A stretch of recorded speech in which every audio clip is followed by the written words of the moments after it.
Bienvenue à cette revue des marchés boursiers Cachemire du mercredi 21 janvier 2026. Quand on dit tout ce qui descend, comme remonte et vice-versa, aujourd'hui, les marchés ont terminé dans le vert. Beau vert. Pourquoi? Donald Trump a calmé les esprits. On l'avait évoqué ce matin dans le podcast avant le début des marchés boursiers.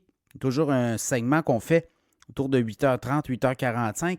Et on disait, Trump, on l'attend quand il n'est pas là, puis quand il est là, on ne l'attend pas. C'est un peu ça. Ou vice-versa, là. Donc, mettez ça à votre sauce que vous voulez. Trump a calmé le jeu aujourd'hui. Il a dit, j'attaquerai pas le Groenland. Au contraire, on est présent. Les Américains sont présents sur l'île depuis 1941, je pense qu'on a des traités, même on pouvait ouvrir le nombre de bases militaires qu'on voulait, et c'est un peu ça, là, je pense qu'on aura un accord là-dessus. Et on dit qu'on enlève les tarifs aussi. Donc, tout ça a calmé le jeu, et là, je regarde le TSX à Toronto, 101 points dans le vert, 32 851.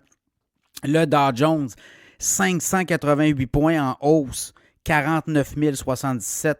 Le S&P 500, 78 points dans le vert, 6 875. Le Nasdaq, 270 points en hausse, 23 224. Le pétrole monte de 26 cents à 60,62 $. Le Bitcoin repart, 90 284. On est à 1962 $ de hausse. Tu es allé chercher 87 000 le Bitcoin pendant la journée. Je regarde l'Ethereum, même chose, 3033 $. 97 $ de hausse. L'or a monté de 69 $. À un moment donné, l'or était à 4 900, près des 4 900. Là, on est à 4 831 $. L'or, l'argent a baissé de 1,49 $, 92 et 98. Pour le reste, ça a été une très bonne journée. Là, je regarde avec les marchés boursiers. Les meilleurs... les titres qui ont mieux performé aujourd'hui, Intel, 11,7 %, Western Digital, 8,5 %, AMD, 7,7 %, Micron, 6,6 %, ARM Holdings, 6,3 %, Nvidia, quasiment 3 % de hausse aussi.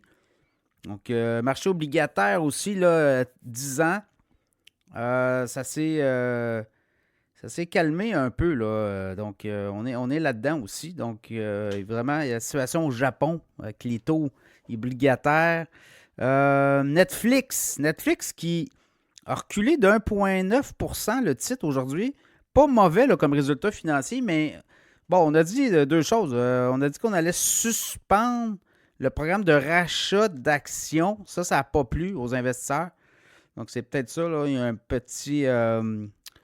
Petite peut-être hésitation pour les investisseurs. Kraft Heinz aussi a dévissé 5,7 %. J'en avais parlé ce matin. Berkshire Hathaway qui pourrait retirer sa participation. Berkshire Hathaway détient un gros morceau, un gros bloc. Et Kraft Heinz va se scinder en deux. Donc peut-être qu'on veut monétiser, je ne sais pas trop. Ou peut-être que c'est fait, là. Donc voilà, les perdants du jour, le Netflix, 2 points. Je regarde Applovin, moins 5,8. Kraft Heinz, moins 5,7. Ismed, moins 4,4. Shopify, moins 4,1. Et Netflix, 2 % de baisse aujourd'hui. Donc voilà quand même une journée rafraîchissante, on va le dire comme ça, à la bourse. Et tout le monde va en profiter pour respirer un peu mieux, respirer et peut-être voir ce qui s'en vient. On a des résultats financiers quand même, là, quand vous regardez un peu les résultats, aujourd'hui, on va en avoir. Demain, on en a eu aussi.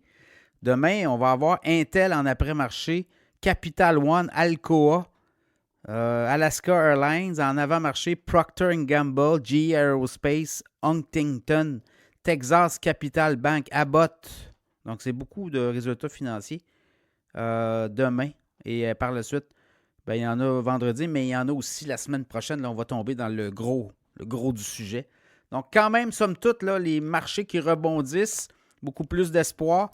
Peut-être passer à autre chose aussi, là. Donc, voilà, ça sera à surveiller, mais chose certaine, Wall Street place ses billes pour la saison des résultats financiers.